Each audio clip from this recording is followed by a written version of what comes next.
कौन हूँ मैं, बस यही सवाल करती हूँ मैं। तुम नारी हो, लाचार हो, बेचारी हो, बस यही जवाब सुनती हूँ मैं। जब बड़ी हुए समाज की रस्मों को जाना पहचाना मैंने, तब अपने ही सवाल के जवाब खुद में ही पाया मैंने। मैं लाचार नहीं, बेचारी नहीं, मैं तड़कती चिंकारी हूँ। मत छेड़ो, जल जाओगे, मैं दुर्गा और काली हूँ। माता पिता का अभिमान हूँ, इस परिवार की शान हूँ। मैं नारी हूँ, इस देश का आधार हूँ। આજે જ્યારે મને નારી વિશે વાત કરવાની છે, નારીની શક્તિ વિશે વાત કરવાની છે, ત્યારે યત્ર પૂજન્તે નારંતે તત્ર રમન્તે દેવતા, એટલે કે જ્યાં નારીની પૂજા કરવામાં આવે છે ત્યાં દેવોનો વાસ હોય છે. નારી તું નારાયણી ને નારદ મુનિ પણ તું, નારી તું નારાયણી ને નારદ મુનિ પણ તું, તું શક્તિ કમજોર અને દુખી પણ તું, તું શક્તિ કમજોર અને દુખી પણ તું. તું કરે પ્રપંચ ત્યાં થાય અનર્થ, તું કરે પ્રપંચ ત્યાં થાય અનર્થ.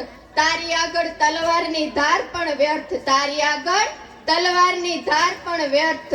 તું પ્રેમનો સાગર ને સ્નેહની સરિતા પણ તું, તું પ્રેમનો સાગર ને સ્નેહની સરિતા પણ તું. જો કોઈ છંછોડે ને તો ઝેરીલી નાગણ પણ તું, ઝેરીલી નાગણ પણ તું. તું સતી ને સીતા ને રાધા ને મીરા પણ તું, તું સતી ને સીતા ને મીરા ને રાધા પણ તું. જો હણાય સ્વાભિમાન તારું ને તો મહાકાલી ને દુર્ગા પણ તું, મહાકાલી ને દુર્ગા પણ તું. આપણે કહીએ છીએ ને નારી તારા નવલા રૂપ, નારીના તો કેટલાય રૂપ છે, જેમ કે દીકરી, બહેન, પત્ની અને માં. નારીનું રૂપ ગમે તે હોય, નારી એટલે સ્નેહ અને કરુણાનો સાગર. જો આ દુનિયામાં પછી ઈશ્વર હોય કે મનુષ્ય હોય, જો તેને અવતાર લેવું હોય ને તો એક માની જરૂર પડે છે. અને માં એટલે માં નહીં પણ સ્ત્રી છે સાહેબ. સ્ત્રી એટલે આપણને ખુશ જોવા, રડવાનું છુપાવી ખોટું હસનારી. સ્ત્રી એટલે પિયરના લોકો વિશે ખરું ખોટું સાંભળનારી. સ્ત્રી એટલે વહેલી સવારનો અલાર્મ અને રાતનો લેમ્પ. સ્ત્રી એટલે વહેલી સવારનું ટિફિન અને રાતની વધેલી રસોઈ ખાનારી. સ્ત્રી એટલે પોતે શ્રમ કરી પોતાના લોકોને આરામ આપનારી, એટલે કે ઘરનું તાળું એ સ્ત્રી છે. સ્ત્રી જો આટલું સહન કરે, આપણા બધાની આટલી બધી કેર કરે, છતાં જો 10 વ્યક્તિની વચ્ચે કોઈ માણસ સાથે વાત કરે ને તો સમાજ તેની વાતો કરશે. અને જો ઇન્સ્ટાગ્રામ, ફેસબુક, વોટ્સઅપ વાપરશે ને તો લોકોની નજરમાં ખરાબ ગણાશે.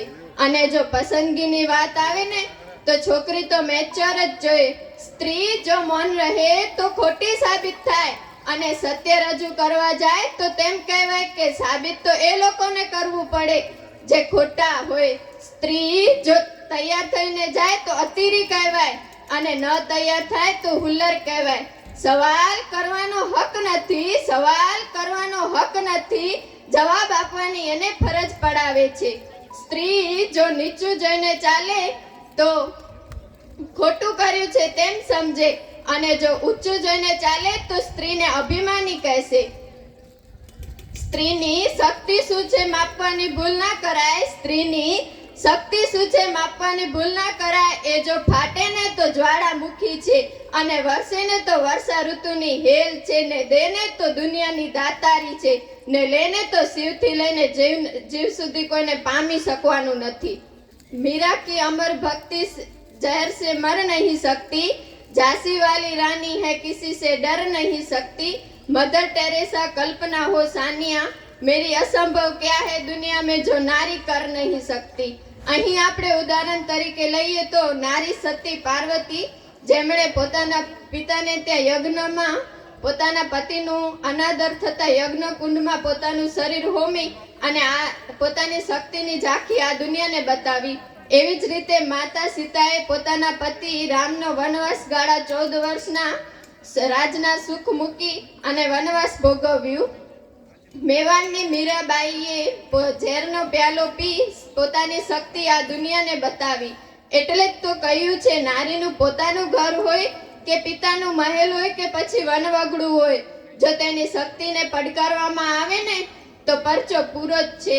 કે પછી વાત તો એ આ પૃથ્વી પરની કે વાત હોય અવકાશની, આ નારી છે સુનીતા વિલિયમ અને કલ્પના ચાવડા, જેમણે પુરુષોની સાથે જઈ અવકાશની સફર સફળ કરી અને પોતાની શક્તિ આ દુનિયાને બતાવી. નારી પોતાની શક્તિ કોઈ પણ ક્ષેત્રમાં બતાવી શકે છે, ધાર્મિક હોય કે સામાજિક હોય.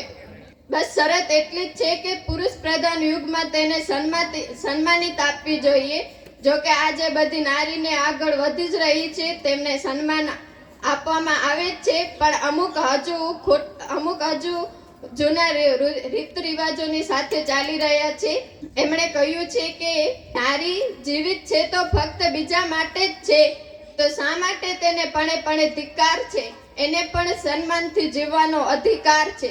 અંતમાં હું એટલું જ કહીશ કે મહિલાएं है देश की तरक्की का आधार, महिलाएं है देश की तरक्की का आधार, उनके प्रति बदलो अपने विचार. Thank you.